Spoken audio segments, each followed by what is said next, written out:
कोई भी सपना साकार करने के लिए सबसे जरूरी है सही कोच का होना। चुनिए bangarsadu.com को और करें अपने CA का सपना साकार। Download the app now. Good morning, everybody. The Institute of Chartered Accountants of India, they have released their revisionary test paper for November 22 examination.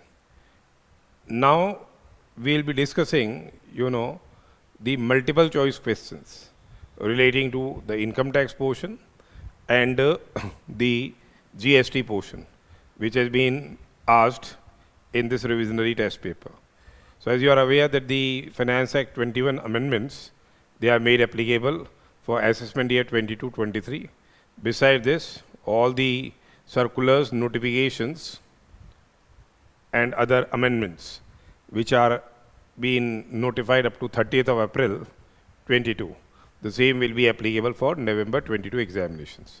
So we'll be beginning with the case scenarios which are asked in this particularly revisionary test paper. MCQs we'll be discussing here. So case scenario as well as independent MCQs. So now, what is question number 1? Hi-Tech Limited is a real estate development company. Hi-Tech Limited क्या है? Real estate development company है, and it entered into an agreement with Sakshar. He is a resident individual on 25/6/2019. तो take ने साक्षर से एक agreement enter किया है, एज पर विच साक्षर agrees to transfer a plot of land measuring 12 acres in New Delhi to Hi-Tech Limited. तो Hi-Tech Limited को 12 एकड़ का जो इसका प्लॉट ऑफ लैंड है वो ट्रांसफ़र वो करेगा किसको? रियल एस्टेट डेवलपमेंट कंपनी को. एंड मिस्टर साक्षर परचेज सच लैंड ऑन 14/7/2017. तो यहाँ पे इसने ये लैंड खरीदा है 14/7/2017 को, और ये ट्रांसफ़र हो रहा है 25/6/2019 को. किसको? रियल एस्टेट डेवलपमेंट कंपनी को. कंसिडरेशन है 80 लाख और 50,000 रुपये. So basically they are transferring the land. ठीक है, तो ये अपन ने जॉइंट डेवलपमेंट एग्रीमेंट के तहत ये ट्रांसफ़र किया जा रहा है यहाँ पे ये लैंड, क्योंकि रियल एस्टेट डेवलपमेंट कंपनी है. Hi-Tech Limited planned to develop a high-rise society of 250 flats on such land. यानी उस लैंड पे 250 फ्लैट्स बनाएंगे वो लोग. And in consideration Hi-Tech Limited paid a part consideration of 1 crore. 1 crore का ये कंसिडरेशन दिया to mister Sakshar on the date of agreement. Date of agreement को ये कंसिडरेशन दिया जाएगा, यानी 25/6/2019 को. And they would provide 3 flats in the society to him as a final settlement. जब फाइनल जो कंप्लीशन हो जाएंगे फ्लैट्स को, तो 3 फ्लैट्स उसको क्या है प्रोवाइड किए जाएंगे. अब यहाँ पे देखिए, अपन ने 45(5)A में पढ़ा था कि अगर कोई ये जॉइंट डेवलपमेंट या स्पेसिफाइड एग्रीमेंट होता है तो कैपिटल गेन्स कब चार्जेबल टू टैक्स होगा? Not in the year in which land से rights relating to land is transferred, पर जब ये क्या हो जाएगा, प्रोजेक्ट क्या हो जाएगा, कंप्लीट हो जाएगा, कंप्लीशन सर्टिफिकेट मिल जाएगा, और जो इस संदर्भ में साक्षर को क्या मिल गए, जब फ्लैट्स मिल जाएंगे. तो यहाँ पे certificate of completion of society was issued on by the authority on 10th of August 2021. तो ये टैक्सेबिलिटी अराइज होगी कब? कैपिटल गेंस की 10 अगस्त 2021 को क्या हो जाएगा ये कैपिटल गेंस. ये जो कैपिटल गेंस है, same shall be what? Chargeable to tax. Same shall be taxable. ठीक है, यानी ये फाइनेंशियल ईयर 2021-22 के अंदर ये कैपिटल गेंस टैक्सेबल होंगे, यानी relevant assessment year will be 22-23. अब आगे ये बोल रहे हैं on such date stamp duty value of each flat was ₹2 crores and 51 lakhs. तो जो स्टैम्प ड्यूटी वैल्यू है एक तो वो, प्लस जो कैश कंसिडरेशन मिला, जो कैश कंसिडरेशन मिलता है 45 के हिसाब से, ये क्या बन जाता है, फुल वैल्यू ऑफ कंसिडरेशन बन जाता है। The same is regarded as what, full value of consideration. तो 2,51,00,000 का एक फ्लैट है और इसको मिले 3 फ्लैट, तो इसका ये मिल गया एक, और 1 करोड़ रुपए इसको क्या है, अलग से मिले। तो 2,51,00,000, तो 7,53,00,000 तो ये मिल गए, और 1 करोड़ ये मिल गए इसको। ये बन गया 8,53,00,000। ये एक तरह से इसका क्या हो जाएगा, कैपिटल गेन्स के लिए, लैंड के ट्रांसफर के लिए फुल वैल्यू ऑफ कंसिडरेशन होगा। सब्सिक्वेंटली 31 अगस्त 2021 को साक्षर ने ये 2 फ्लैट बेच दिए केविन को ये 2 फ्लैट बेच दिए फॉर कंसिडरेशन ऑफ 2,70,00,000। 2,70,00,000 पे के कंसिडरेशन पे ये इनने बेच दिए। परंतु उस दिन जो स्टैम्प ड्यूटी वैल्यू थी, उस दिन जो स्टैम्प ड्यूटी वैल्यू थी वो क्या है, 2,98,00,000 रुपए की स्टैम्प ड्यूटी वैल्यू थी। तो यहाँ पे provisions of section 50C applies. चूँकि क्या है, stamp duty value exceeds 10% of the से कंसिडरेशन, यानी 10% ऑफ कंसिडरेशन क्या हो जाएगा, 297। 2,70,00,000 पे प्लस 10% जोड़ दिया तो 297 हो गया। SDV एक्सीड्स दैट, तो यहाँ क्या हो जाएगा, स्टैम्प ड्यूटी वैल्यू क्या है, फुल वैल्यू ऑफ कंसिडरेशन होगा। तो ये एक और कैपिटल गेन्स लग जाएगा इसमें। किसके एंड्स में, साक्षर के एंड्स में। साक्षर जब ये फ्लैट्स को ट्रांसफ़र करेगा, और जो भी कॉस्ट ऑफ एक्शन क्या हो जाएगी इसमें, जो SDV थी 45(5)A के लिए, तो जो कैश कंसिडरेशन उसको मिला था, जो 45(5)A के लिए फुल वैल्यू ऑफ कंसिडरेशन था, वही इसके लिए क्या हो जाएगी, कॉस्ट ऑफ एक्विजिशन बेसिकली बन जाएगी। ये अपन ने 45(5)A के प्रोविजंस में डिस्कस किया था। तो ये एक तरह से 8,53,00,000 रुपए 3 फ्लैट्स की कॉस्ट ऑफ एक्विजिशन होगी। इसने 2 बेच दिए हैं, इसमें से ध्यान रखिएगा 2 बेचे। During the previous year 21-22 Kevin has earned salary income of 30 lakh और 50,000 रुपये। तो इसकी जो सैलरी इनकम अर्न हुई है वो कितनी है, 30,50,000 है। Then out of proceeds received on sale of land, mister Sakshar has purchase a house, जो 1 करोड़ रुपए उसको मिले 8/9/2021 को फॉर कंसिडरेशन ऑफ 47 lakhs, यानी 47 लाख रुपए का एक घर खरीदा है उसने, and occupied for his residence, अपने रेजिडेंस के लिए उसने घर खरीद लिया। Mister Sakshar has taken a loan of ₹35 lakhs, 35 lakh रुपए का लोन लिया है, 80% of the stamp duty value. ठीक है, उसने एक लोन लिया है, कितने का, 35 लाख का लोन लिया है, और कंसिडरेशन जो दिया जा रहा है घर के रिलेशन में 47 लाख रुपए का कंसिडरेशन दिया जा रहा है। ये लोन लिया है SBI से for purchase of such house which was sanctioned and disbursed at interest rate of 12% per annum on 1/7/2021। ठीक है, ये 1/7/2021 को ये क्या किया गया है, इसको सैंक्शन कर दिया गया। ठीक है, और ये हाउस बेसिकली क्या है, सेल्फ ऑक्यूपाइड है, और उसके पास कोई भी दूसरा घर नहीं है। तो उसके पास कोई भी दूसरा घर नहीं है ऑन द डेट ऑफ से सैंक्शन ऑफ लोन। उसके अलावा इन्होंने आगे फर्दर ये बोल रखा है कि मिस्टर केविन एंड साक्षर they have not opted for the provisions of section 115 BAC। Section 115 BAC के प्रोविजंस को यहाँ इन्होंने ऑप्ट नहीं किया है।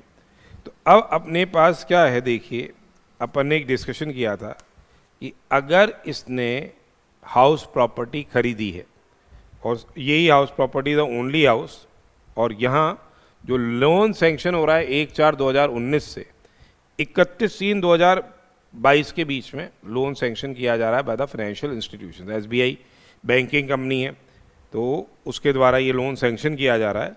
तो असेसी को डिडक्शन मिल जाएगा अगर स्टैम्प ड्यूटी वैल्यू, जो स्टैम्प ड्यूटी वैल्यू है of such house does not exceed rupees what 45 lakhs. तो 35 लाख रुपए की लोन है जो कि क्या है 80% ऑफ स्टैम्प ड्यूटी वैल्यू है। स्टैम्प ड्यूटी वैल्यू पे चलता है यहाँ तो मामला सारा। तो 35 डिवाइडेड बाय 80%, यानी एसडीवी स्टैम्प ड्यूटी वैल्यू कितनी हो गई इस केस में 43 लाख और 75,000 रुपये हो गई। So it does not exceed what, it does not exceed, किससे एक्सीड नहीं कर रहा 45 लैक्स से। तो यहाँ पे assessees entitle deduction under section 80 EEA में इसको डिडक्शन मिल जाएगा जो interest on loan so paid और रुपीज 1,50,000 और रुपीज से 150 विच एवर इज लोअर, जो भी दोनों में से क्या हो कम है। तो अब यहां पे देखिए इंटरेस्ट कितना हो गया 35 लाख का, 35 लाख का 12%। अप्रैल मई और जून 3 महीने का होगा नहीं, 9/12 इंटरेस्ट कितना हो गया 35 लाख का 12% इंटू 9 डिवाइड बाय 12, ये हो गया 3 लाख और 15,000। तो ये सेल्फ ऑक्यूपाइड प्रॉपर्टी हो गई। तो इनकम फ्रॉम हाउस प्रॉपर्टी जब हम कंप्यूट करेंगे, इनकम फ्रॉम हाउस प्रॉपर्टी वहाँ एनुअल वैल्यू हो जाएगी क्या, वहाँ एनुअल वैल्यू हो जाएगी नील, वहाँ एनुअल वैल्यू हो जाएगी क्या नील, एनुअल वैल्यू तो हो जाएगी नील।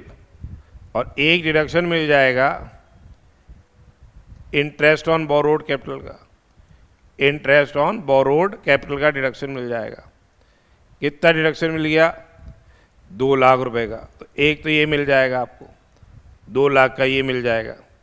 उसके अलावा 1,15,000 जो रिमेनिंग है, 315 में से 2 लाख ये मिल गए, 1,15,000 का आपको डिडक्शन 80 EEA में मिल जाएगा। तो सेक्शन 24 में मिल गया 2 लाख रुपए का मैक्सिमम। ठीक है, अब ये अभी अपन ने देखा। अब ये क्या क्वेश्चन पूछते हैं इस पे डिपेंड करेगा। आगे चलिए। Based on the above facts choose the most appropriate answer to question number 1 to 5। तो यहाँ पे ये बोल रहे हैं कि बेस्ड ऑन अबव फैक्ट्स ये आप बताइए, choose the most appropriate answer. इनमें से जो भी इन्होंने क्वेश्चन जो पूछा है उसमें से ये कह रहे हैं कि मोस्ट अप्रोप्रिएट आंसर निकालिए। अब ये कह रहे हैं what would be the tax if any required to be deducted by Hitech Limited. कितना टैक्स हाईटेक लिमिटेड को डिडक्ट करना पड़ेगा in respect of agreement entered into with mister Sakshar. तो देखो ये जो जॉइंट डेवलपमेंट एग्रीमेंट है, तो जो कंसीडरेशन आपको डेवलपर इन काइंड दे रहा है उस पे तो कोई टीडीएस नहीं होगा। No TDS provisions are attracted in that particular case. यदि आपको क्या है कंसीडरेशन क्या है काइंड में मिल रहा है। ठीक है, और जो कंसीडरेशन कैश में दिया जा रहा है, तो at the time of payment of such consideration, at the time of से पेमेंट ऑफ सच कंसीडरेशन या credit of the same to the account of the payee, payer को टीडीएस करना है।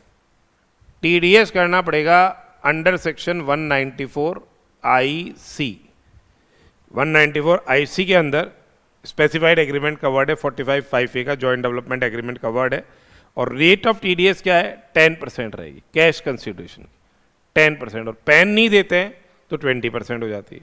तो अब ये हमारा कंसीडरेशन कितना है इस केस के अंदर, कैश कंसीडरेशन बिल्डर ने जो दिया है वो 1 करोड़ रुपए है। तो 1 करोड़ का 10%, 1 करोड़ का 10% टीडीएस हो जाएगा। 1 करोड़ का 10% टीडीएस होगा 194 IC के अंदर। तो 10 लाख रुपए का यहाँ टीडीएस किया जाएगा at the time of payment और crediting the account of the payee which से अर्लियर। अब देखिए, what would be the capital gains in hands of Saksha in respect of agreement entered into with the High-Tech Limited and the year in which it would be taxable. अब जहाँ तक capital gains की taxability की सवाल आता है, 45(5)(a) के provisions आप रेफर कीजिएगा। जॉइंट डेवलपमेंट एग्रीमेंट के तहत वहाँ क्या आ रही है, कैपिटल गेन्स की टैक्सेबिलिटी अराइज हो रही है। कैपिटल गेन्स कितना होगा, जो भी कैश कंसिडरेशन मिला और जो स्टैम्प ड्यूटी वैल्यू मिली, ठीक है, फ्लैट्स की, जो उसको 3 फ्लैट मिले, वो क्या है, फुल वैल्यू ऑफ कंसिडरेशन हो जाएगा। अब यहाँ पे जो पीरियड ऑफ होल्डिंग है, पीरियड ऑफ होल्डिंग देखो लैंड की कितनी रही, इसकी पीरियड ऑफ होल्डिंग लैंड की रही 14/7/2017 से स्टार्ट हुई और हो गई 25/6/2019 को एंड। यानी ये इमूवेबल प्रॉपर्टी है लैंड जिसके राइट्स ट्रांसफर किए जा रहे हैं। तो यहाँ पे since the period of holding does not exceed 24 months, तो ये हो गया short term capital gain. Short term capital gain हो गया। फुल वैल्यू ऑफ कंसिडरेशन अपन ने निकाल ही लिया, स्टैम्प ड्यूटी वैल्यू और 1 करोड़ रुपए, ये इसका क्या है, फुल वैल्यू ऑफ कंसिडरेशन हो गया। 8,53 lakh full value of consideration है और कॉस्ट ऑफ एक्विजिशन है 80,50,000 की। तो फुल वैल्यू ऑफ कंसिडरेशन आ गया अपना, फुल वैल्यू ऑफ कंसिडरेशन आ गया अपना कितना, ये आ रहा है आपका full value of consideration 8,53 lakh, 8,53 lakh less cost of action. ये इंडेक्स तो होएगा नहीं इसमें, क्योंकि 2 साल से ज़्यादा पीरियड ऑफ होल्डिंग नहीं है। तो कॉस्ट एक्शन हो गई 80 लाख और 50,000 रुपये। कॉस्ट एक्शन हो गई 80 लाख और 50,000 रुपये। तो ये हो जाएगा आपके short term capital gain. Short term capital gain देख लीजिए कितना आ गया। शॉर्ट टर्म कैपिटल गेन आ जाएगा आपके 8 लाख माइनस 80/50, ये हो गई 7 करोड़ 72 लाख 50,000 रुपीज़। 7 करोड़ 72 लाख 50,000 रुपीज़ इसमें क्या हो जाएगा, शॉर्ट टर्म कैपिटल गेन होगा। ईयर ऑफ टैक्सेबिलिटी कब हो रही है, जब कंप्लीशन सर्टिफिकेट मिल रहा है। ईयर ऑफ टैक्सेबिलिटी अपन ने लिख दी, फाइनेंशियल ईयर 21-22 में टैक्सेबल होगा। ये फाइनेंशियल ईयर 21-22 में टैक्सेबल होगा। तो आंसर आ जाएगा इसका 2 का सी आंसर आ रहा है। 7 करोड़ 72 लाख 50,000 टैक्सेबल हो रहा है और ईयर होगा 21-22। अब ये कह रहा है डिटरमाइन द कैपिटल गेन्स या loss in hands of Sakshar in respect of sale of 2 flats to mister Kevin during previous year 21-22। अब केविन को इसने ये 2 फ्लैट्स बेचे और स्टैम्प ड्यूटी वैल्यू आ रही है 298 और वो 10% ऑफ दी कंसिडरेशन से ज़्यादा है, तो 50C के प्रोविजंस अप्लाई होंगे। तो यहाँ पे फुल वैल्यू ऑफ कंसिडरेशन क्या हो जाएगा, ये 2 करोड़ 98 लाख जो स्टैम्प ड्यूटी वैल्यू है इंटू 2, ये full value of consideration 298 into 2, that is 5 crore 96 lakhs less cost of acquisition. क्या हो जाएगी, जो फुल वैल्यू ऑफ कंसिडरेशन यहां कंसीडर किया गया वही की इनकी क्या बन जाएगी, कॉस्ट ऑफ एक्विजिशन बन जाएगी। वही चीज इसकी क्या बन जाएगी, कॉस्ट एक्शन बन जाएगी। तो 8 crore 53 lakhs divided by 3 flats मिले हैं ना, इंटू 2, कॉस्ट सेक्शन हो गई 853 इंटू 2 डिवाइड बाय 3, ये हो गई 5 करोड़ 68 लाख 66,667। तो ये भी शॉर्ट टर्म कैपिटल गेन आएगा। शॉर्ट टर्म कैपिटल गेन आ गया ये कितना, -596 27 33 333 या 334 मान लो, 2733,334। आंसर आ गया इसका क्या, डी। यानी जितने में बेच स्टैम्प ड्यूटी वैल्यू जो है वो तो फुल वैल्यू ऑफ कंसिडरेशन हो गई, और जो SDV plus cash consideration 45(5)(a) के लिए फुल वैल्यू ऑफ कंसिडरेशन था वो इन फ्लैट्स की क्या हो जाए, बन जाएगी, कॉस्ट सेक्शन बन जाएगी। अब नेक्स्ट पूछ रहा है total income of Kevin. Kevin कौन आ गया, केविन जिसको इसने बेचा था। तो केविन की टोटल इनकम पूछ रहा है। केविन की सैलरी इनकम तो ये है 30-50, तो केविन की सैलरी आ रही है 30,50,000। क्या इन्होंने प्रोविजंस ऑफ सेक्शन 115 BAC को ऑप्ट किया है क्या? इन्होंने, केविन एंड साक्षर दोनों ने 115 BAC को ऑप्ट नहीं किया, यानी इसको स्टैंडर्ड डिडक्शन मिलेगा, लेस स्टैंडर्ड डिडक्शन। सैलरी में से स्टैंडर्ड डिडक्शन मिल गया 50,000 का, 50,000 का स्टैंडर्ड डिडक्शन मिल गया, तो 30 लाख रुपए तो ये सैलरी हो गई इसकी। और इनकम फ्रॉम अदर सोर्सेज हो गई, इनकम फ्रॉम अदर सोर्सेज हो गई क्योंकि इसने परचेज किए immovable property for inadequate consideration, क्योंकि यहाँ स्टैम्प ड्यूटी वैल्यू और जो कंसिडरेशन का अंतर है it exceeds 10% of the consideration. तो एक हो गई परचेज ऑफ से immovable property for inadequate consideration, purchase of immovable property for inadequate consideration. ठीक है, 56(2)(10) में टैक्सेबल हो जाएगा अदर सोर्सेस में। 2,98,00,000 माइनस 2,70,00,000, यानी ये 28 लाख है, ये 28 लाख है इंटू 2, यानी 56 लाख ये आ गई। तो इसकी टोटल इनकम आ जाएगी 86 लाख। इसकी टोटल इनकम, सैलरी इनकम आ गई 30 लाख, अदर सोर्सेज आ गए 56 लाख रुपए, तो टोटल इनकम आ गई केविन की 86 lakh rupees. Total income Kevin की आ गई कितनी, 86 लाख रुपीस। तो यहाँ पे ये 86 आ गई। अब ये कह रहा है total income rounded off mister Sakshar. तो देखो भैया, एक तो शॉर्ट टर्म कैपिटल गेन साक्षर का आ गया था ऊपर, जो लैंड की ट्रांसफ़र किए थे राइट्स, उसका मैंने निकाला था 772,50,000 लैंड के राइट्स ट्रांसफ़र करने, 45(5)(a) में आया 772,50,000। एक सेल ऑफ फ्लैट्स उसका आ गया 45(1) के अंदर, जो फ्लैट इसको 2 मिले थे उसको बेचे थे, उसका 27,33,334 आ गया, 27,33,334। ठीक है, ये आ गया। ये तो कैपिटल गेन हो गए, शॉर्ट टर्म हो गए।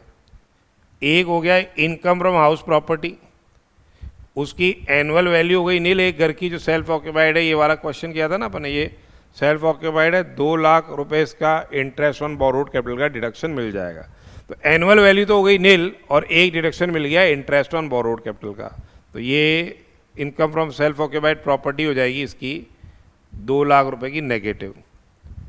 ठीक है, ये आ गई इसकी GTI, इसकी ग्रॉस टोटल इनकम आ गई कितनी, 772,50, 1 2 3 7,72,50,000। ठीक है, प्लस 27,33,334 माइनस 2 लाख,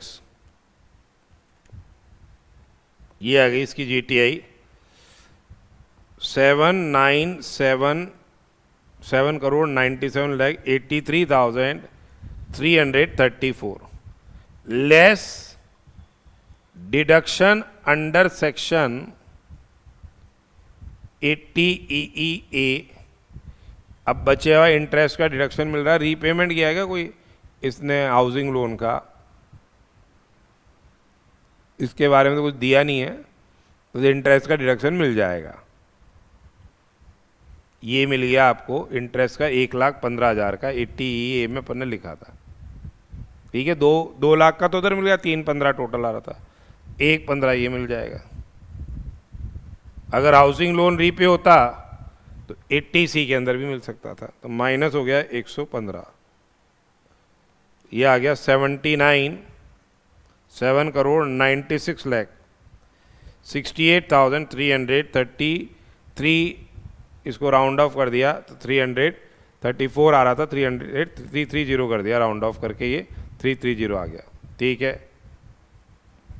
देखो इसका आ रहा है कितना, 796,68,330, 796,68,330, ये आंसर आ जाएगा इसका 5 का बी। कैपिटल गेंस जोड़ लिए, income from house property negative की, एनुअल वैल्यू नील होके 2 लाख का डिडक्शन मिल गया, बैलेंस डिडक्शन ए के अंदर उसको मिल जाएगा, ठीक है। तो ये आ गई इसकी। तो ये एक केस सिनेरियो बेस्ड एमसीक्यू था। बेसिकली 45(5)A की एप्लीकेबिलिटी थी, टीडीएस की एप्लीकेबिलिटी आ गई, उसके अलावा इनकम फ्रॉम अदर सोर्सेज वाला इशू भी आ गया, ठीक है, और कैपिटल गेंस की वैसे टैक्सेबिलिटी भी आ गई। नेक्स्ट क्वेश्चन देखिए, mister Raj age 65 years is a salaried person, यानी राज मानते हैं ये क्या है, सीनियर सिटीजन है, रेजिडेंट मानते हुए सीनियर सिटीजन है। He has taken life insurance policy on his major son, major son के LIC पॉलिसी लिए, कोई दिक्कत नहीं, यानी चाइल्ड ऑफ इंडिविजुअल डिडक्टेबल होता है अगर प्रीमियम देते हो LIC प्रीमियम, ठीक है, 80C में। The sum assured is 16 lakh, 16 lakh sum assured है, policy has been taken after 1/4/2012, premium payable है 170, प्रीमियम पेएबल है 170, तो यहाँ 10% ऑफ कैपिटल सम एश्योर्ड का डिडक्शन मिल जाएगा, 10% ऑफ कैपिटल सम एश्योर्ड का इसको डिडक्शन मिल जाएगा 80C में। वैसे आ रहा है ये 1,60,000 रुपये, पर इसको लिमिट करना पड़ेगा आपको 1,50,000 रुपये, ठीक है। अब ये कह रहा है he has taken a medical policy for self and spouse, 1/11/21 को इसने एक मेडिकल पॉलिसी ली है, ठीक है, और वन टाइम प्रीमियम दिया है 180 का, 180 का वन टाइम प्रीमियम दिया है, और जो पॉलिसी की टर्म वैलिड है वो 5 साल है, तो यानी 1/11/21, फिर पहला साल हो गया 1/11/22 को, दूसरा साल हो गया 1/11/23 को, तीसरा साल हो गया 1/11/24 को, और फिर 1/11/25 को। तो पहला साल हो गया यहाँ कंप्लीट, दूसरा हो गया, तीसरा हो गया, चौथा हो गया, और 1/11/26 को क्या हुआ से 5वां साल हो गया। तो अब ये जो 1 2 3 4 5 6 हो गए, 6 इंस्टॉलमेंट में ये प्रीमियम प्रोपोर्शनेटली अलाउ हो जाएगा, ये जो मेडिकल इंश्योरेंस प्रीमियम इसने दिया है। तो ये 30,000 का मिल जाएगा डिडक्शन, क्योंकि ये सीनियर सिटीजन है, क्योंकि ये सीनियर सिटीजन है। तो 21-22 में मिल गया, 22-23 में मिल गया, 23-24 में मिल गया, 24-25 में मिल गया, 25-26 में मिल गया, और 26-27 में मिल गया, जब तक की पॉलिसी क्या है, फोर्स में रहेगी, ठीक है। तो ये डिडक्शन इसको क्या है, एडमिजिबल हो जाएगा 6 इंस्टॉलमेंट्स में। तो अब यहाँ पे 180 डिवाइड बाय 6, 30,000 ये मिल गया, और 1.5 लाख वो मिल गया। तो ये पूछ रहे हैं कि टोटल डिडक्शन कितना मिल गया, 1,80,000 रुपये का इसको क्या है, टोटल डिडक्शन क्या हो जाएगा, एडमिजिबल हो जाएगा। 180 का यहाँ टोटल डिडक्शन एडमिजिबल हो जाएगा, ठीक है। 6 का डी अपन ने ये करा। नेक्स्ट देखिए, 6 का डी आ गया answer. Mister Karan completed his MBA in April 21 and joined XYZ Limited on 1/5/21। MBA course complete करके 1 मई 21 को इन्होंने ज्वाइन कर लिया XYZ लिमिटेड के अंदर, ठीक है, एक XYZ लिमिटेड को ज्वाइन किया है। बेसिक सैलरी आ रही है इसकी 225 पर मंथ,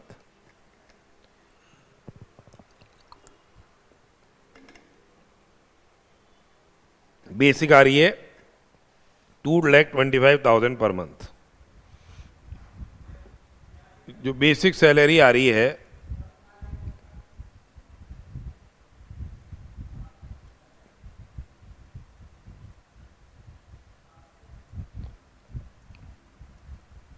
225 पर मंथ।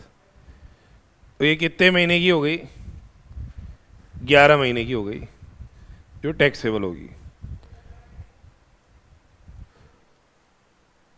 तो 225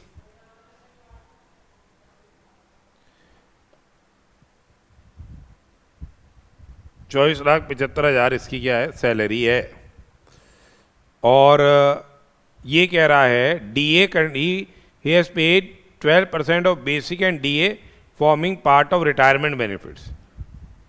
डीए कितना है? 12% of basic salary as DA. DA मिला है, ये तो बेसिक हो गई। डीए कितना मिला है? डीए मिला है 12% ऑफ बेसिक पे। 24,75 का 12% डीए मिल गया। 297 इसका डीए हो गया। ठीक है, 2,97,000 डीए है। और 11% उसने कंट्रीब्यूट किया है बेसिक पे और डीए का टुवर्ड्स आरपीएफ। तो contribution to RPF up to 12% of salary तो एग्जेम्प्ट होता है। Contribution to RPF up to what? 12% of salary exempt होता है। तो अब यहाँ पे कितना कंट्रीब्यूट करा है इसने? 11% ऑफ सैलरी। यानी सैलरी कितनी हो गई? Basic plus DA to the extend it forms part of retirement benefit, यानी 27,72,000 का 11% कंट्रीब्यूट कर रहा है। ये कर रहा है 11%। 304,920 तो इसका कंट्रीब्यूशन है। और एम्प्लॉयर ने भी उतना ही अमाउंट कंट्रीब्यूट किया है। कंपनी भी यही सेम अमाउंट कंट्रीब्यूट कर रही है 11%। तो 304,920 ये कंट्रीब्यूट कर रही है। 304,920 ये एक तो एम्प्लॉय ने कंट्रीब्यूट किया, एक एम्प्लॉयर ने कंट्रीब्यूट किया। ठीक है, अब ध्यान में रखिएगा कि ये अगर 7.5 लाख रुपए से ज़्यादा होता है एम्प्लॉयर का कंट्रीब्यूशन तो उस पर टैक्स लगता एक्सेस पे परक्विजिट के फॉर्म में, और उस पर जो इंटरेस्ट एक्यूमुलेट होता है उस पर भी टैक्स लगता। वो तो एक एनुअल एक्रीशन 7.5 से ज़्यादा जो भी आपका कंट्रीब्यूशन है आरपीएफ, एनपीएस और अप्रूव्ड सुपरएन्यूएशन फंड में। उसके अलावा अब अगर एम्प्लॉय कंट्रीब्यूट करता है रिकग्नाइज प्रोविडेंट फंड में 2.5 लाख रुपए से ज़्यादा, 2.5 लाख रुपए से ज़्यादा, तो उस पर जो इंटरेस्ट अर्न होता है, उस पर जो इंटरेस्ट अर्न होता है वो भी क्या हो जाएगा? अब टैक्सेबल होगा। अब टैक्सेबल होने लग गया वो भी इंटरेस्ट। अब ये कह रहा है accumulated interest on PF as on 31/3/22 is 49,325। तो अब ये 49,325 का जो इंटरेस्ट मिला है वो कितने कंट्रीब्यूशन पे मिल गया? 304,920 एम्प्लॉय का है और 304,920 एम्प्लॉयर का है। तो 304,920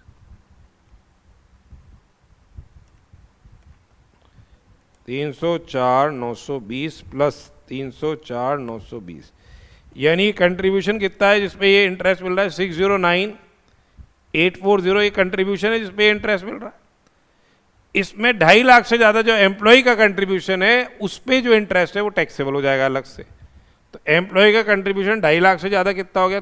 एम्प्लॉय ने 305,4920 माइनस 250 कर दो, जब एम्प्लॉयर भी देता है और एम्प्लॉय भी देता है तो 2.5 लाख की लिमिट है। तो ये आ गया 54,920, ये भी टैक्सेबल हो जाएगा।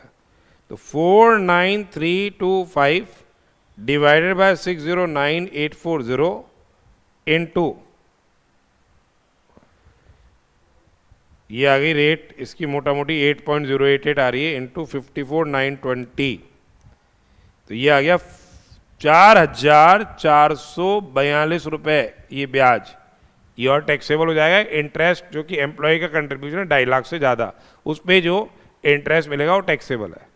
अब ये कह रहा है बीएसी के अंदर सैलरी जो कि इनकम आप निकालिए, ठीक है। If it does not opt for section, BAC में ऑप्ट नहीं कर रहा, if it does not opt for section 115 BAC, tax निकालना है। टैक्स निकालने की बात करें, what would be the income chargeable to tax. अच्छा, इनकम चार्जेबल टू टैक्स निकालना है under head salaries if mister Karan does not opt for what BAC, अगर वो बीएसी के प्रोविजंस को ऑप्ट नहीं कर रहा है। सैलरी हो गई थी इसकी 2475, 297 इसका डीए हो गया था, ये इंटरेस्ट टैक्सेबल हो गया। उसके अलावा 50,000 का स्टैंडर्ड डिडक्शन लेस कर दीजिएगा।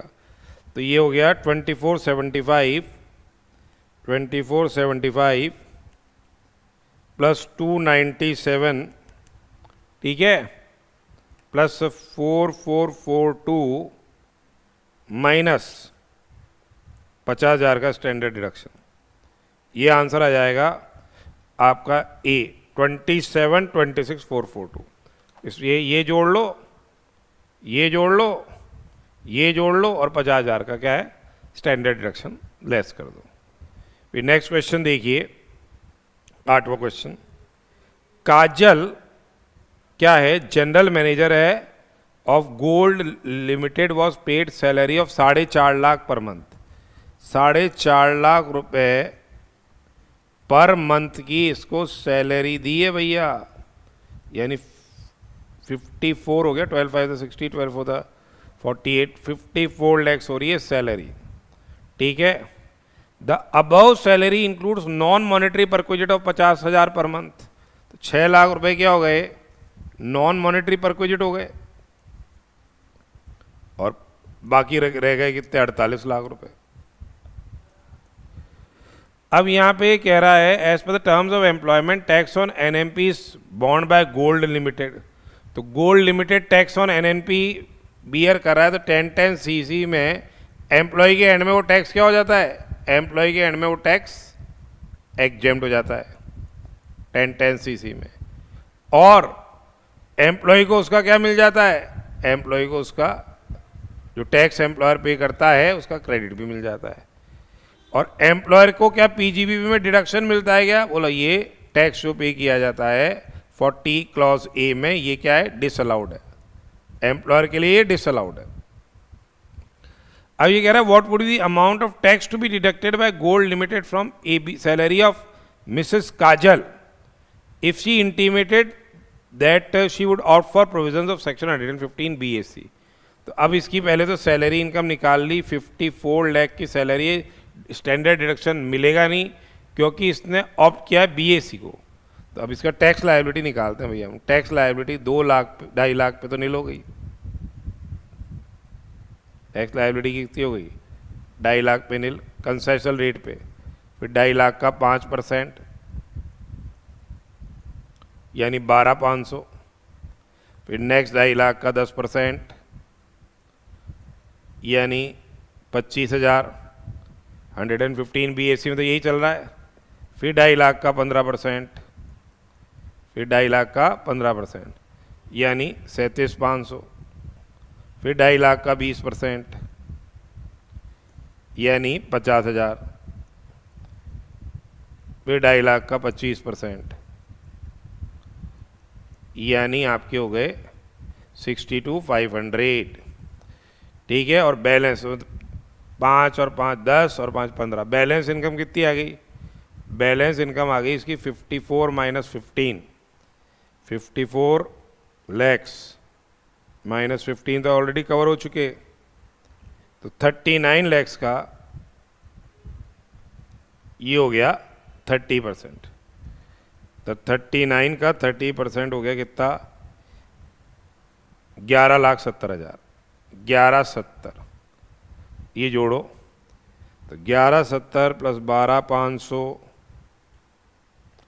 प्लस 25,000 प्लस 37,500 37,500 प्लस 50,000 प्लस 62,500 ये हो गए 13,57,500।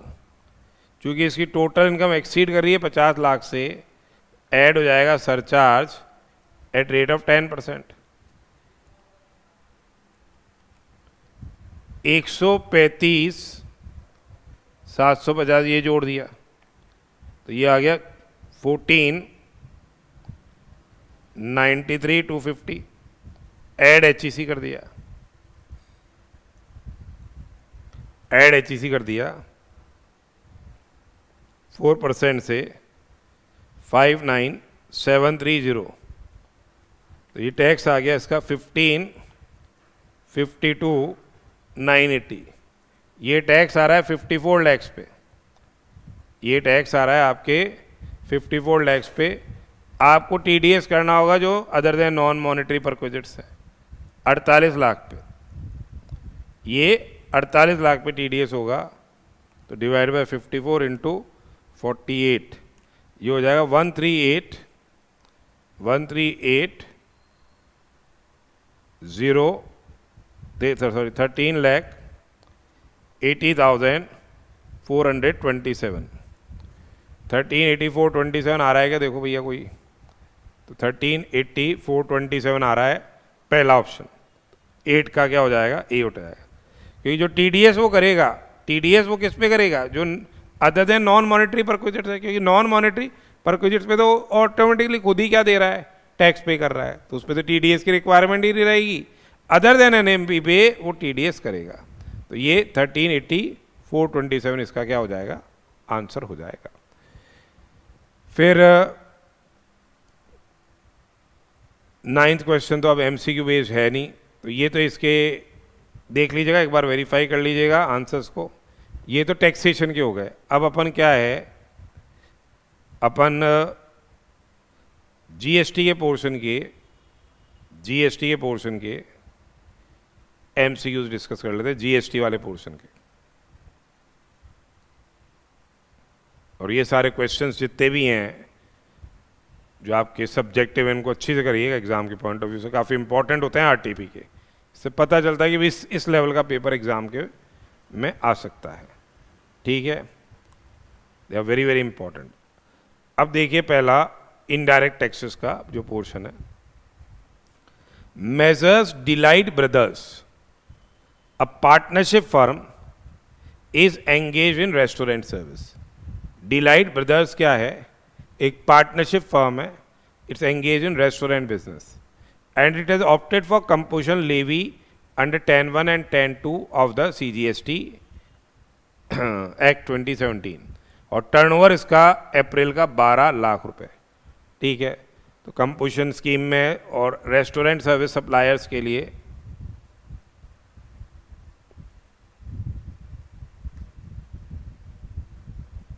क्या रेट हो जाती है?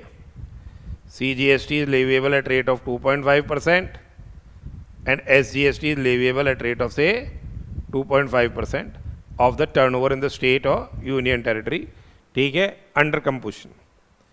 It received new orders in the month of May to run a mass facility for supplying food at Vishwas Public School, a higher secondary school.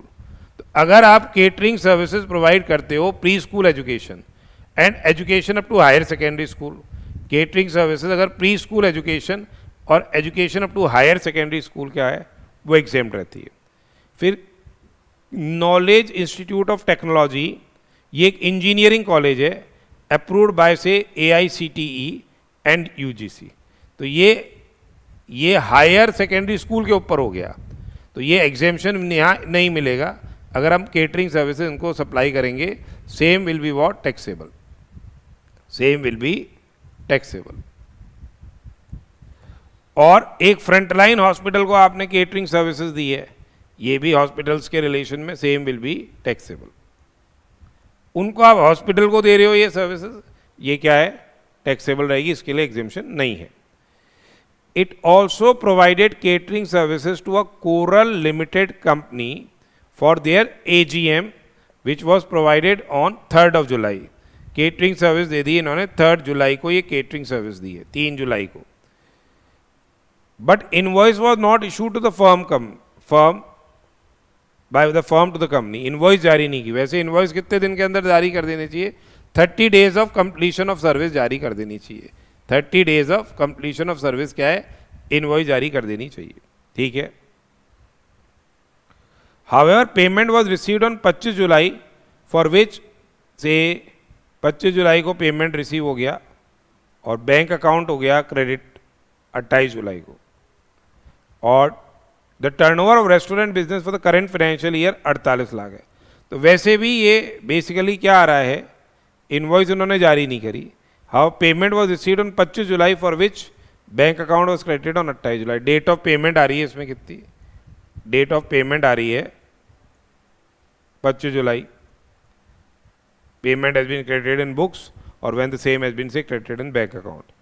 From the inception of the next financial year, Delhi Brothers will close down the restaurant business and provide repair of air conditioner service. ठीक है, air conditioner services provide करेंगे.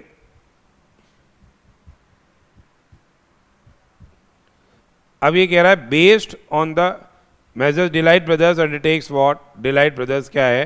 Undertakes transactions, interest rate transaction only. अब ये कह रहा है based on the information given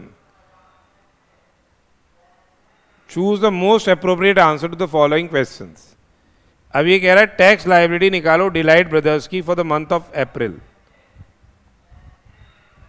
अप्रैल के अंदर इसका टर्नओवर था 12 लाख रुपए. तो जो भी टर्नओवर है उसका 2.5% CGST लग जाएगा.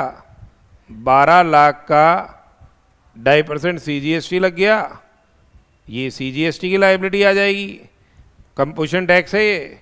12 लाख का 2.5% की SGST की लायबिलिटी आएगी. ठीक है, ये 30,000 आ जाएगी. 30,000 CGST, 30,000 SGST. तो ये लायबिलिटी आ जाएगी. 30,000 CGST और 30,000 से SGST की लायबिलिटी इस केस में राइज होगी. Out of new orders received by the firm in May, which of the following services are exempt from GST? तो अब मैंने देखा विश्वास पब्लिक स्कूल को जो केटरिंग सर्विस दी है वो एग्जेम्प्ट रहेगी. ये एग्जेम्प्ट है. किट को टैक्सेबल है, KIT को यानी नॉलेज इंस्टीट्यूट ऑफ टेक्नोलॉजी को. और फ्रंटलाइन हॉस्पिटल भी क्या रहेगा? टैक्सेबल रहेगा. तो इसका आंसर आ जाएगा C, ओनली 1. अब देखिए नेक्स्ट क्या है, ये पूछ रहे हैं what is the time of supply of services provided to Coral limited company is. वैसे तो कंपोजिशन जो सप्लायर्स होते हैं बेसिकली उन लोगों के लिए तो लायबिलिटी तब अराइज हो रही है टर्नओवर पे अराइज होती है. उनकी लायबिलिटी क्या है? टर्नओवर पे अराइज होती है. ठीक है, कंपोजिशन सप्लायर्स को जो लायबिलिटी बेसिकली टर्नओवर पे अराइज होती है. इनवॉइस रेज करते हैं तब उनका जो टर्नओवर है वो. अब इनवॉइस प्रोविजंस में ये बोल रखा है कि भाई आपको इनवॉइस क्या है विद इन टाइम लिमिट क्या है रेज करनी चाहिए. और अगर नहीं टाइम लिमिट के अंदर क्या है आपने वो इनवॉइस रेज करी तो फिर उस पर्टिकुलर सरकमस्टांस के अंदर आपके जो है पेनल्टी के प्रोविजंस क्या है अट्रैक्ट होंगे. अब यहाँ पे पूछ रहा है time of supply of services provided to Coral Company Limited. Coral Company Limited की time of supply of service. तो बेसिकली जिस कॉन्टेक्स्ट में पूछ रहे हैं ये हम मानते हैं कि भाई नॉर्मली टाइम ऑफ सप्लाई के प्रोविजंस के रिलेशन पूछ रहे हैं. तो इनवॉइस चूंकि यहाँ 30 डेज के अंदर जारी नहीं हुई है, टाइम ऑफ सप्लाई क्या हो जाती है? टाइम ऑफ सप्लाई उस केस में क्या हो जाती है? Date of completion of service होती है. Date of completion of service. If invoice is not से issued within 30 days of completion of service. तो यहाँ सर्विस प्रोवाइड की गई है 3 जुलाई को, तो टाइम ऑफ सप्लाई यहाँ इस केस में क्या हो जाएगी? 3 जुलाई हो जाएगी. हालांकि कंपोजिशन सप्लायर्स के लिए बेसिकली जो उनका टर्नओवर आ रहा है उसी पे ही उनको क्या है टैक्स क्या है जमा कराना पड़ता है. आगे देखिए, विच of the following statement is most appropriate in respect of the next financial year for measures Delight brothers. तो नेक्स्ट फाइनेंशियल ईयर में वो लोग कंपोजिशन स्कीम को छोड़ रहे हैं 10(1) और 10(2) वाली और सर्विस स्कीम में आ रहे हैं और इनका टर्नओवर प्रीसीडिंग फाइनेंशियल ईयर का नेक्स्ट ईयर के लिए क्या है 48 लाख रुपए है. 48 लाख करंट फाइनेंशियल ईयर का टर्नओवर है, तो वही प्रीसीडिंग फाइनेंशियल ईयर हो जाएगा नेक्स्ट ईयर के लिए. और टर्नओवर 50 लाख से एक्सीड नहीं कर रहा है. तो ये 10(2)A के सर्विस सप्लाई के ऑप्शन को ले सकते हैं आराम से क्योंकि रिपेयर सर्विस में एंगेज है. तो ये कह रहा है messrs Delight Brothers can continue to avail composition scheme under 10(1) and 10(2) no, क्योंकि अभी एक इसमें रिपेयर सर्विस में एंगेज हो गए हैं. रिपेयर सर्विस में 10(2)A का इनको बेनिफिट मिल सकता है since turnover in preceding financial year.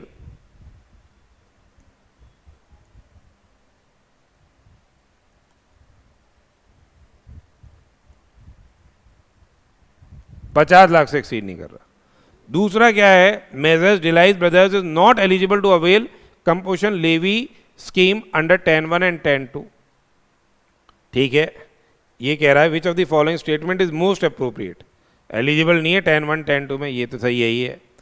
Measures डिजाइज Brothers is not eligible to avail composition levy under 10(1) and 10(2), ये तो आई गया ऊपर वाला। But can avail composition levy under 10(2) है, तो मोस्ट अप्रोप्रिएट स्टेटमेंट अभी तक तो बी की जगह अब सी हो गया। डेजर्ट messrs Delight Brothers can neither avail composition levy under 10(1) and 10(2) nor under 10(2) है, तो ये गलत है। ठीक है, तो ये गलत हो जाएगा, तो आंसर इसका सी होना चाहिए, 4 का सी होना चाहिए इसका आंसर। ठीक है, अब आगे देखिए, the rate of GST applicable for servicing of repairing and of air conditioners made by Delight Brothers, assuming it intends to pay tax at the minimum rate, तो कंपोजिशन रेट क्या है रिपेयर सर्विस की 6%, 3% CGST, 3% से SGST। 5 का इस case के अंदर क्या हो जाएगा, सी हो जाएगा। तो ये बेसिकली कंपोजिशन स्कीम से डील कर रहा था, ये जो अपना MCQ था। उसके बाद तो अब ये आ गए आपके बड़े वाले क्वेश्चन आ गए। तो ये अभी अपन ने क्या है, जो मल्टीपल चॉइस क्वेश्चन से केस सिनेरियो बेस्ड और इंडिपेंडेंट MCQs, उसके बारे में डिस्कशन किया। सारे जो रिविजनरी टेस्ट पेपर के अंदर जो पहले पास्ट एग्जाम्स में मॉक टेस्ट पेपर्स में, मतलब MTPs और RTPs में, और जो इंस्टीट्यूट ने बुकलेट रिलीज़ करी बेसिकली उसमें सब चीज़ें इनकॉर्पोरेटेड है, उनका सारा discussion, in depth discussion, video lectures भी आपके पास अवेलेबल हैं। उसके अलावा जो हमारा ऐप है उस पर ये सारे MCQs आपको दे रखे हैं। बिसाइड दिस और एडिशनल प्रैक्टिस करने के लिए आपके पास इंडिपेंडेंट MCQs और हैं टैक्सेशन के, उनको आप अच्छे से करते हैं तो 30% मार्क्स से 30% आपके 30% मार्क्स अगर इसमें यू स्कोर से मोर देन 20 और 25 मार्क्स के आसपास अगर आप लेके आते हो तो ईजिली टैक्सेशन, जो कि आपको बहुत हार्ड लगता है इनकम टैक्स के पॉइंट ऑफ व्यू से, वो बहुत सिंपल बन जाएगा। ईजिली आप एग्जामिशन मार्क्स स्कोर कर सकते हो। कंसेप्चुअल क्लैरिटी होनी जरूरी है, you must be conceptually very much clear, और वो तब आती है जब more and more practice you make, जितनी ज़्यादा प्रैक्टिस करोगे उतनी ज़्यादा। तो ये कंप्यूटर बेस्ड सिस्टम हमारा चल रहा है, उसमें आपको पूरे डिटेल्ड आंसर्स मिलेंगे एक एक चीज़ के, और क्या रीजनिंग है वो सब चीज़ आएगी, वो चाहे वो इंडिपेंडेंट MCQs हो चाहे इंस्टीट्यूट के केस सिनेरियो बेस्ड MCQs हो, उनको अच्छी से आपको क्या है एग्जामिनेशन पॉइंट ऑफ व्यू से करना है। तो ये अभी हमारा ये डिस्कशन है। आगे you work for the same, all the best for your exams. Okay.